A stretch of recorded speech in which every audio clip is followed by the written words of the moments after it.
Hey guys, what's another video on the Inside Spurs channel. Happy Monday morning. Hope everyone's okay and everyone had a great weekend. Obviously, Spurs not ruining your weekend is always going to be something that's severely needed. Obviously, good win, 3-1, happy days. We move and look forward now to Frankfurt Thursday evening. And what is, in reality, the next 10 days are the season. So we're going to be talking about Frankfurt because I think it's really fascinating, looking at the league table and looking at, how good of a season they've had, but also looking at sort of the last 15, 17 games like that and actually having a lot more to dig into and actually quite a bit of positivity from my side of things when it comes to it. So you'll see what I mean when I get to it. But yeah, hope everyone's having a good weekend and everyone's looking forward to a really great week.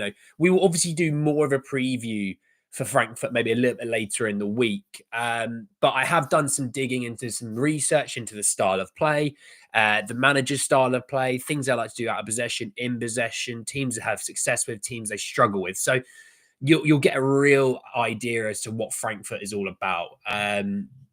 Yeah, let's jump in. Sorry, morning Spurs, Sonia Dragon, Dante, Uber night. Well, what kind of night did you have? Was it an Uber? Anyway, let's jump in and talk. So Frankfurt Thursday night, 8 p.m. kickoff at the Tottenham Hotspur Stadium, the first leg of two. Really needing to get off to a good start here.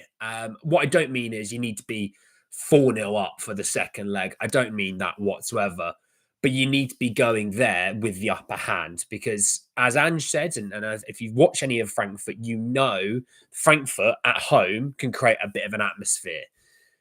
Some players wilter, some players struggle in such an atmosphere. So this first leg, allowing you to go to Germany with that buffer would be absolutely crucial. Now, Frankfurt losing Marmoush in January was huge for them. He was probably their player of the season up until that point. They were flying in the league. They were doing well in the Europa League, all that sort of stuff being involved. But, I went through and since he left, I've gone through all of the fixtures, the amount of goals they've scored, the amount of goals they conceded, as well as in the Europa League. I've looked at it all, okay? I've looked at it all.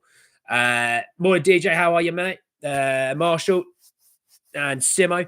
So look, since Marmoush left, I'm just going to quickly run through the fixtures. They won 2-0 at home to Dortmund, drew 2-2 away to Hoffenheim, who we have beaten away. Drew 1-1 at home to Wolfsburg and then away to Mönchengladbach. They then won 3-1 at home to relegation-bound Holstein Kiel. They then do back-to-back losses to Bayern and Bayer Leverkusen 4-0 and 4-1. They lose 2-1 at home to Union Berlin, win 3-1 away to Bochum, win 1-0 at home to Stuttgart, and obviously losing last weekend 2-0. That coincides to 11 games, 4 wins, 3 draws, and 4 losses. So, not great. Okay. Now, I'm not going to sit here and say that we're fantastic, not at all. But this isn't about us. This is about them. In that time, so in those 11 games, they've taken 15 points from those 11 games out of a possible 33. They've scored 15 as well in those 15, so 1 a game, and they've conceded 16 in those 11 games, so just over 1 a game. And when you sort of look at the fixtures that they've had, Hoffenheim draw away, Wolfsburg draw at home, losing at home to Union Berlin, there's a few in there that you can't. I mean, look, Bayer Leverkusen and Bayern Munich are obviously the top 2 big dogs in the Bundesliga, but they beat Dortmund, who are 8th in the Bundesliga. Looking at the Bundesliga this season, I mean, they are 3rd at the moment. Sort of having a look, Mönchengladbach 6th, Werder Bremen 10th, who they obviously lost to at the weekend. Wolfsburg 12th, Union Berlin 13th, Hoffenheim 14th, Holstein Kiel 18th, Bochum 17th. They're the bottom 2. So it's not exactly like they've had to play a gauntlet of matches. They didn't play Mainz. They haven't played Leipzig or Freiburg or Augsburg. They've really actually had, other than the top 2, quite a favourable fixture list in that time. Now, that's ever since Marmoush left. And Marmoush obviously is a real talent. Oh, Southampton managers just left with immediate effect. There we go. Not only we have relegated Southampton, we got their manager sacked as well. We're 2 for 2. But no, since Marmoush left, obviously they have somewhat struggled. They're 3rd in the Bundesliga, which is fantastic. But I watched Mainz at the weekend, wasn't blown away by them. Leipzig have obviously sacked their manager due to a real poor run of form. I mean, like I said, Dortmund are eighth. Frankfurt right now are 14 points behind Leverkusen. They're 20 points behind Bayern Munich. They've scored 55 in their 28 and they've conceded 42. So there's another key thing. They will create opportunities. They will. They do every game, but they will give you opportunities. And it's what you do with that is going to really, I think, determine the tie, actually. Because they will come out, they will do things in an attacking way. It's what we do to withstand that and then hit them back. Their Europa League form since Marmouche, they won 2-0 at home to Frankfurt, who we beat away. They lost 2-0 at home to Roma, 2-1 away to Ajax in the knockouts, and then beat Ajax 4-1 at home in the knockouts. So there you go. They've won 3, lost 1. They've scored 8 and conceded 4. So in the Europa League, they've had a bit of success recently.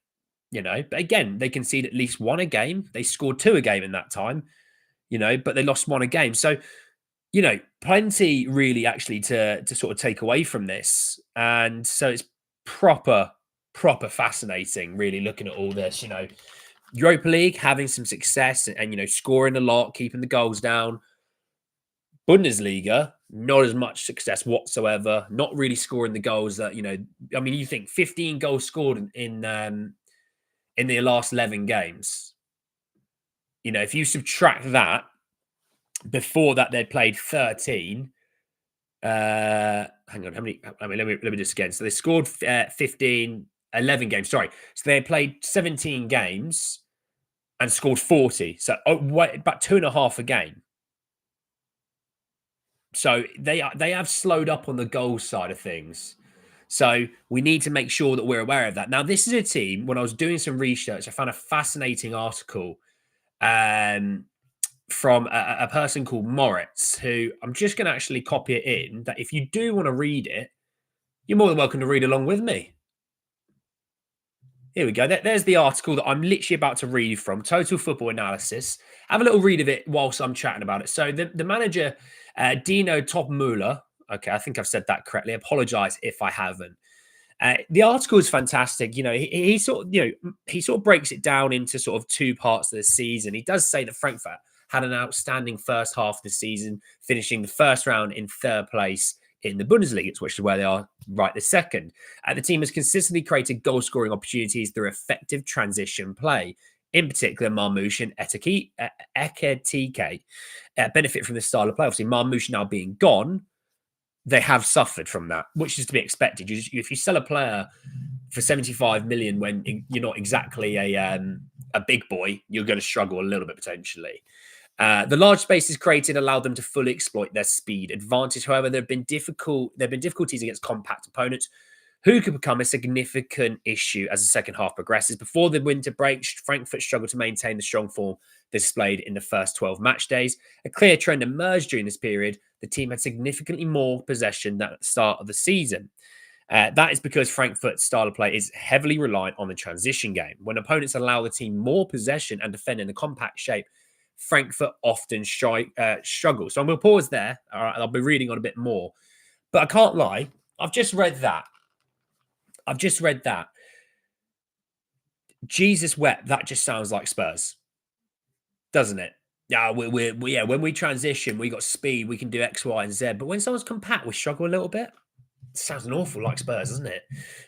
Caleb, mate, how are you? Just imagine if we get Man United in the final. Ironically, the one place I wouldn't want to play Man United is a final. They're actually pretty solid. Marmouche scored 19 and assisted 14 for Frankfurt this season. I mean, 33 goal contributions in half a season. He was on for a Harry Kane-esque season with for Frankfurt, So look, on that side of things, here's what it is. But knowing what we know, going through the stats that we've gone through since Marmouche has left, and I'm going to keep harping on to this because Marmouche isn't walking through the door on Thursday against Spurs. He isn't. Okay, he's not going to walk through the door when we play them next week in Germany. he was their best player by a good mile. There's a lot. I think a lot of the time, a lot of the other players benefited from the fact of how good Marmoush was, and a lot of teams had to sort of hone in on Marmoush to try and stop. And even then, he still got away with it and created things. Um, Over the summer, Topmuller adjusted the team's style of play with reduced position combined with dangerous transitions, sporting particularly effective rest attacks, which that's a conversation for another day. We're not tacticos, we're not analytical monsters, all right? Opponents have logically responded by conceding less possession to minimize Frankfurt's offensive transition opportunities. But what do Frankfurt do in lack of possession to break down a compact opponent? It goes in actually, and this is brilliant. So he says Frankfurt usually utilize a 4-2-4 structure during opposition pressing, while against deeper defensive blocks they play a 3-2-5. So they are going to be playing, in reality, against us more of like a 4-2-4. They're going to be pressing to us to most corners of the pitch. Okay, so being smart with the ball, being good with the ball, not making stupid mistakes is going to be massive. Okay. They want us to come and press them, obviously, because they want to be able to create the spaces in behind where the gaps are to attack. So when it is us having the ball, players like James Maddison, who quite often dips away from a press or a tackle, he would be massive. Lucas Bergvall, the energy that he's going to give you is going to be very, very massive. I would say Pedro Porro probably would be necessary in a game like this, and that's more so for his ability to get on the ball, knock it around. Mickey van der Ven Romero's ability to play out from the back, I think, is going to be crucial. And Vicario needs to have a big game in terms of his distribution over these two games. He needs to be good with the ball. He needs to not make mistakes. He needs to not put us under pressure as well. Make sure the ball gets to the player with enough zip on the pass. Don't dilly-dally ball. Don't welcome on that sort of press. But I also think a little bit into playing through the lines, because Frankfurt's success a lot of time comes to not playing through the center. They play down the wings. That's where they have their success. The center is not where, the central midfield area is not where they create a lot of their opportunities. Their opportunities start in terms of their attacks actually down the wide parts. So being aware that look, they're going to have the ball down their wings quite frequently. Having, if Jed Spencer's playing left back, having Jed make sure back post switched on, because they overlap those areas. They overlap both wings. So making sure if Pedro's playing right back and let's say Spencer's playing left back, you're switched on, you're aware. Also not only that, but players like Mickey van der Ven Romero, making sure that you're aware of the back post, because you think the amount of times we've conceded at back post this season, Frankfurt do attack that area. So we need to be aware of that. So that's one of the big things I've sort of taken away from all of, Frankfurt style of players. They don't need 70% possession. They're happy with 45 to 55, but they also are very direct with how they play. They move it quickly. They are going to, if we are going to press them, and we will at times, go for it, they're going to want to zip it around us. And then they're going to be playing 4-on-4. Because if you're talking about 4-2-4 and we go press man for man, they slip away, we will be left 4-on-4 in their attack. Okay. So, players like Mickey van der Ven's pace, players like Romero, getting ahead of an attacker, maybe things like that, I think are going to be really, really crucial for this. So those are sort of some of the things I found fascinating. And yeah, when it talked about it and it says, that he actually goes on saying another noticeable aspect of Frankfurt's game is that the depth is usually created along the sidelines, starting from the build-up. So there's even a screenshot in a game against, I think it's Leipzig, where the midfielders don't actually come too close towards the defenders. They create that space between them, and then you play out to the width, and then it allows the midfielders. They actually don't play through the lines. They play around the lines and then back in at times. Which, again, when we talk about players like Bergvall being switched on defensively, that's something that, recently he had struggled with a little bit, being switched on for that sort of moment. Bentancur not losing his head and just running around the pitch left, right, and centre. There'll be times where we're going to need to press. There's going to be times where we are going to press, but I think there's also a period where you sort of say about Bentancur holding position, picking and choosing when you're going to go. you know, the irony is actually when you watched Bentancur and Romero yesterday, I don't know if anyone else shows, I don't know if anyone noticed this, is that if Romero stepped up, let's say he won the ball from Southampton and he pushes the ball on, anyone else notice Bentancur didn't think, oh, we need to go and score. Let's bolt that way. No. Bentancur actually came and sat in to where Romero left that gap. And actually, quite frequently, you saw Romero sort of playing in the midfield as he was tracking back, and Bentancur playing as a centre half alongside Ben Davies. And that's not, because I know some people go, why is Pape there and Paro's there? It should be the other way around. That's not how football works nowadays. Okay. And what I mean by that is there's going to be times where I'm going to win the ball and I've got the ball and I'm going to move with it, and let's say we lose the ball a bit further up. It'll be the guys behind me to sort of notice and go, right back's gone. I'm just going to go fill in. I'm just going to go fill in. All right. Whilst he makes his way back, then we can switch and I'll go back into the midfield and he can come back into his position. And Bentancur did really well with that yesterday.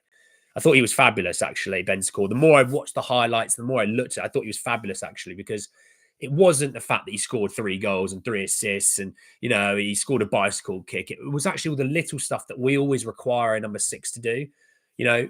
Ball goes in on the underlap behind the fullback. Bentancur comes and switches and wins the tackle, or he clears it. Like I said, Romero goes forward. Bentancur sits in. There was one in the second half where Romero and Solanke are linking up, and Romero is actually a striker by this point. He's the furthest guy forward. I don't know if you noticed, Bentancur basically dropped into centre back. And then whilst Romero is making his way back, Bentancur filled in, and once as soon as he got near the defence, switch happened. He was back into the midfield. So having that tactical nous awareness that Bentancur had against Southampton at the weekend, yesterday, obviously, having that again, because it's going to be very, very crucial because Frankfurt will use the ball more effectively than Southampton. Okay. So look, I thought there's some really fascinating things on that. I think really when you sort of look ahead to this game and the crucial sort of members of this team, I won't give you who I expect to play just yet. It's a bit too early. We've only just played yesterday. We've got till Thursday evening to play. I won't sort of predict who I think will start and what have you. But, let's say if we just took the team yesterday and that's the starting 11, which we know it won't be, but just for today's argument, Bentancur being what he was yesterday, we need that again. Bergvall was switched on a bit more defensively in terms of tracking runners, needing that again, because we will press and they will get past our press at times. Frankfurt are a good enough side to play through a team's press, okay? But there are going to be times when they're going to give you an opportunity because they really do try and play out. They will give you an opportunity. And knowing that they overload the wings and they really try and tack down there, if Son was your left winger, Son's press to the fullbacks and tracking them back of fullbacks. Johnson yesterday, one of the things I noticed with Johnson, defensive work rate was really on it yesterday.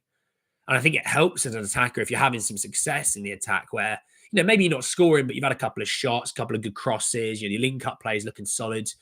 You just run that extra couple of yards, don't you, in defence? Because you think, I'm going to get the ball again, so I'll work hard to get the ball back. And Jono did that yesterday. I thought his work rate was phenomenal.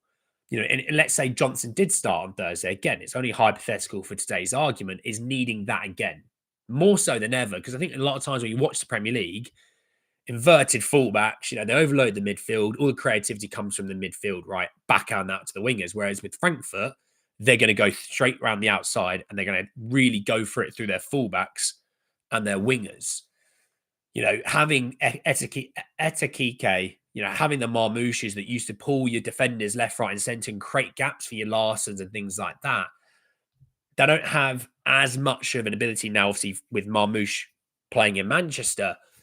But they are going to create some spaces. And that's why I say the Bentancurs and Bergvalls being a lot more switched on, that's going to be massive for us. So I think, had you asked me about this game maybe 2 months ago, I'd be a bit like, oh, yeah, I'm not sure. We're not playing well. We got the injuries at that time. But also, Frankfurt are playing quite well. They've got some really good players. And if you asked me 4 months ago, I'd be even more worried. But actually, as the season's gone on, and their form having been a bit of a drop-off from where they were previously, our health improving? You know, every game we play at the moment, our health seems to be improving. We're getting players back fitter and healthier. You know, Richie, more time training. He should be beneficial coming forward. You know, half an hour against Frankfurt. He might even play against Wolves at the weekend and start that game. You know, you never know about that. But, you know, having also players like Matisse Tell learning more of the system, not a bad thing.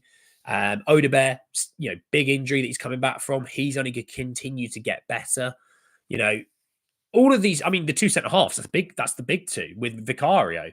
You know, Vic, I think, you know, barring some maybe awkward playing out from the back against Chelsea, he's been magnificent since coming back. He's been one of the reasons we've been in games, even if we're losing them. But the two centre halves, okay, they're going to be massive Thursday. You know, if Ekitike wants to pull Mickey van der Ven out of position, I mean, good luck because you're not going to run away from him. So, you know, Mickey's going to, you know, want that sort of speed battle.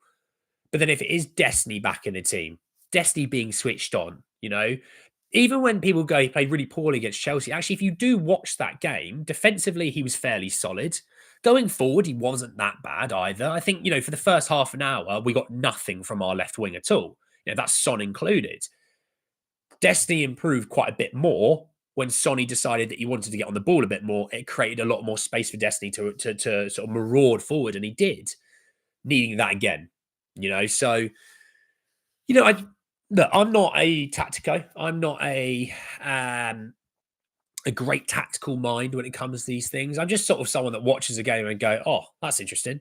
Oh, that's interesting." Hence why I have to read the article done by Moritz. You know, he breaks it down into much more definitive and quite easy to understand sort of wording. This is what they do. This is the success they have. This is why they try and have success. Blah blah blah.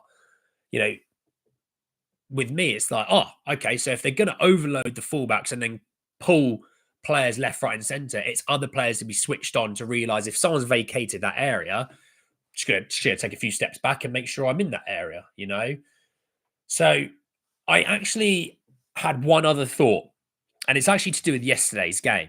Because I think a lot of people go, you know, oh, why is Madison, Bergval, and Bentancur starting? Why is this team, you know, so like the Chelsea game? And a part of me goes, yeah, it would have been nice to see a bit more Tell. It would have been nice to see a bit more, you know, blah blah blah. But also, a part of me sort of understood it as, well, we're slap bang out of form. It's not exactly a great place right now, Tottenham Hotspur, to play football. You know, there's a lot of unrest in the fan base. Well, the one thing we could do, right, is you're playing bottom of the table, who, if you're not aware, you joined a bit late, they've just sacked their manager. He's gone. So we've relegated them and sacked their manager in the space of 24 hours. Having that game, I said, is a great launch pad into Frankfurt in the week. Win well, sets you up with a bit of momentum. It won't give you tons of momentum, but it's better than nothing. And I think that's what Ange sort of looked at it and went, you know, at 2-0, he started bringing off all the players, like, you know, and getting them a bit of rest. I think it's giving those players a bit of confidence to say, hey, look, funny when, you know, you guys, we're going to play again. Bit of momentum, great, right. Let's get a few of you off early doors, ready for Thursday. You know, giving Bentancur and Bergval more time to keep developing their connection. Again, these two probably haven't played a ton of football in a midfield together without being, you know, dead on their feet because they've played 3,000 games in a week. You know, I think that's developing more and more of a chemistry. Bergval and Madison developing more and more of a chemistry. Well, playing them for 60-odd minutes against, you know, Southampton is only going to help them. So as much as I did sort of agree with quite a few people, like, oh, it'd be nice to see Tell and oh, it'd be nice to see so-and-so. You know, a part of me also recognised, well, you're not going to make, you know, 9 changes because these guys aren't in form anyway. So there's no point mix and matching every single week and doing crazy changes. You know, Johnson coming in now, springing his step. You know, even if he doesn't start on Thursday, he comes off the bench with an energy like, I've just scored 2 goals. I've won a penalty. So I've got 2 goals and an assist, 3 goal contributions in a game, right? I want to keep that going. Let me get another one today. Even if it's half an hour, let me get another one. You know, I even saw Johnson, you know, actually running his fullback a bit more. And he was beating his fullback for getting in crosses and things like that. So he's going to come in with a bit of momentum. Spence playing more and more at left back. Obviously, he isn't left back, he's a right back, and he's going to keep developing there as well. Romero builds and builds and builds on his fitness levels. Obviously, hadn't played a ton of football before sort of the last 3 to 4 weeks. So as much as I did kind of understand, and I was a bit like, oh, it'd be good to see, this player or that player, I did also understand it's a great opportunity to build momentum and build chemistry and build confidence in the guys that are going to be needed Thursday night, And a lot of them didn't play tons of football. They played sort of 60, 70 minutes. They still be somewhat fresh leading into Thursday night. So I thought, yeah, it's going to be massive. I said for the minutes we played Tell, I know they bring Simon Johnson as impact subs. I think the midfield battle is crucial. Shaqiri, Larson, double pivot with Gertz just in front is likely what they may go for. Caleb, I still need your deep dive into Frankfurt, my friend. Did you join the Discord? Or just send it to me on Twitter or something like that, mate. It's a very saucy breakdown. I appreciate that. I don't think it was too bad of me, was it? Second manager sacked this season after losing to us. Who was the other one? I can't remember who the other one was. Was it Steve Cooper, wasn't it? I think it was Leicester manager. I think Johnson will be key for us in the future. I know he's much maligned player, but he's our top scorer this season.